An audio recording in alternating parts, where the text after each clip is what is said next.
escalating to a very major epidemic. When you compare some of these numbers in the United States, 4 to 5 million infected with hepatitis C, to HIV. HIV is certainly a very important disease and one that causes morbidity and mortality. But that number in the U.S. is about 1 million, so 4 times more prevalent than HIV. Now, in looking at how people get hepatitis C, I think it's important to acknowledge that although there are millions of people in the United States with prevalent disease, incident cases of hepatitis C have fallen. Current estimates from the CDC estimate about 30,000 new cases per year, and they are largely attributed to injection drug use. Now, unfortunately, injection drug use remains quite common in the United States, and in fact is increasing in some subsets of the population. Blood transfusion before July 1992 was a major source of infection. Now, in 92, there was the use of an effective antibody to screen the blood supply. More recently, nucleic acid testing has been used, and the current risk of a single unit of blood is less than 1 in a million for transmission of hepatitis C. It can still occur, but the risk is really quite low. So transfusion has fallen as a major source of infection. There's a large area of uncertainty. This, at least in part, because of how these questions are asked. People are given a questionnaire and asked if they had any risk factors for hepatitis C. And it's certainly hard to quantify things like injection drug use. But other risk factors have been discussed, but things like tattoo placement or intranasal cocaine use, although it's uncertain how many people are infected through that route. The CDC estimates as many as 15% of persons are infected through sexual transmission. However, there are many data that suggest that it's not very transmissible through this route. In fact, when you look among men who have sex with men or have long-term monogamous partners, hepatitis C transmission appears to be quite rare.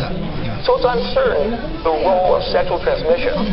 The CDC, in fact, recommends that discordant couples where one is hepatitis C positive, that condoms or barrier methods are not absolutely necessary. So on one hand, they attribute a number of cases to sexual transmission, but tell individual couples that this is an unlikely route of transmission. And again, this is at least in part due to our inability to tease out risk factors. Because couples share more than sex in many cases, there may be other unreported risk factors.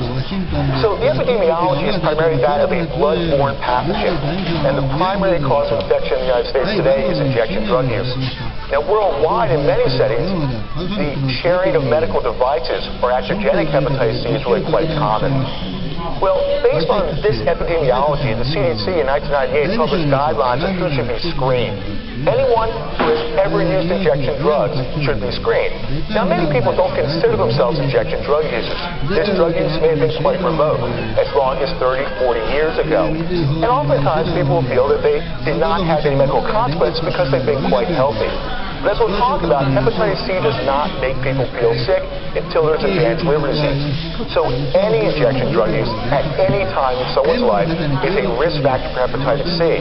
And per exposure, the risk may be as high as 3%. Any blood transfusion before July 92 is also a risk factor that oftentimes requires asking the person about surgeries and possible risk exposures.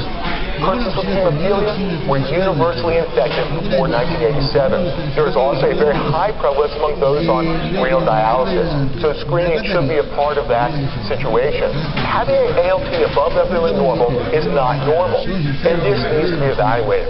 Many patients that I see have ALT that's in the 40 to 50 range.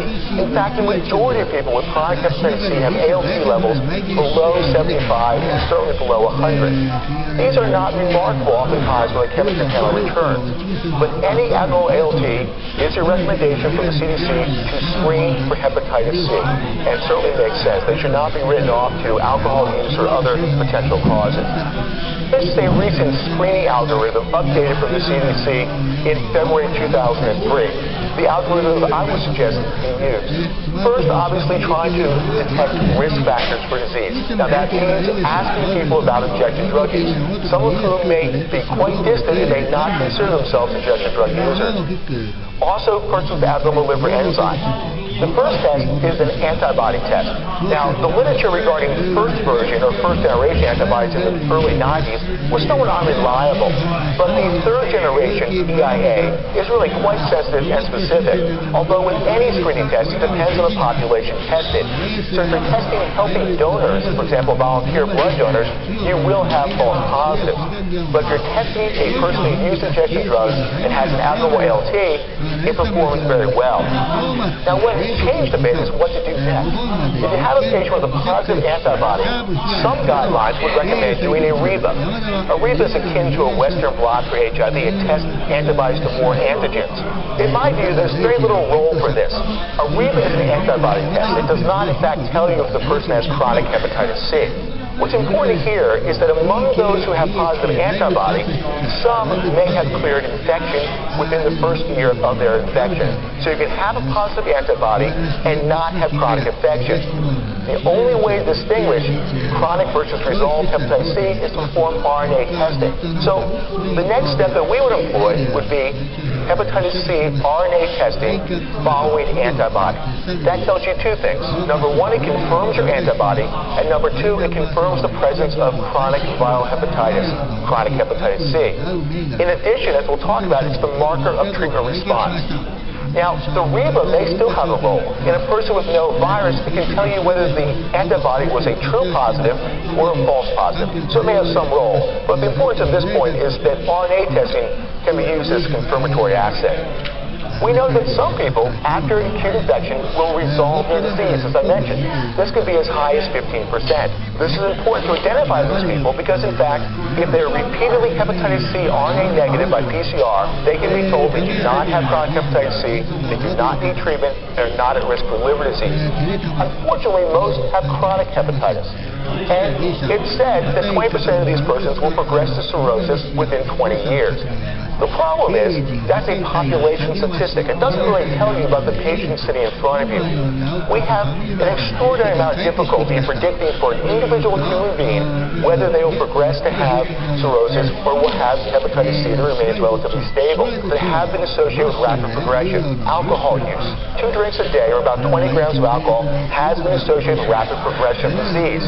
The best advice, and one supported by many experts in hepatitis C, is that if you're hepatitis C infected, you should not use any alcohol, except for perhaps a drink on a special occasion, as long as they don't occur too frequently.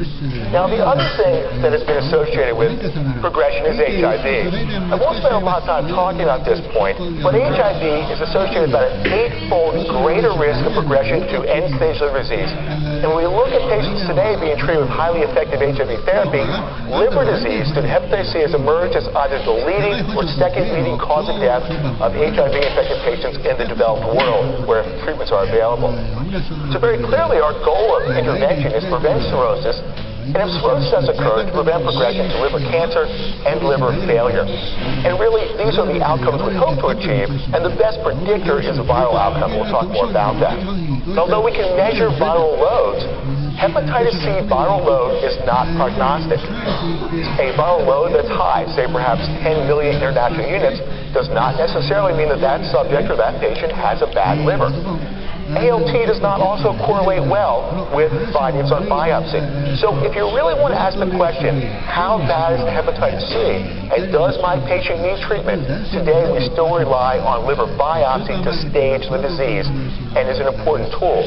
Now, there are efforts to identify non-invasive serum markers of hepatic fibrosis, and these have been published. Jerry Poignard published a series in The Lancet about a year and a half ago, and these are reasonably effective in depicting mild versus cirrhotic disease, but they don't at this point replace liver biopsy. And in fact, when we look at the things that have been associated with progression, we find that older age is associated with more progression, longer duration of infection, men tend to progress more than women, iron overload, whether it be hemochromatosis or secondary iron overload, alcohol, co-infection with B and HIV. But when you sit and think about a patient with hepatitis C, these factors really can't lead you to a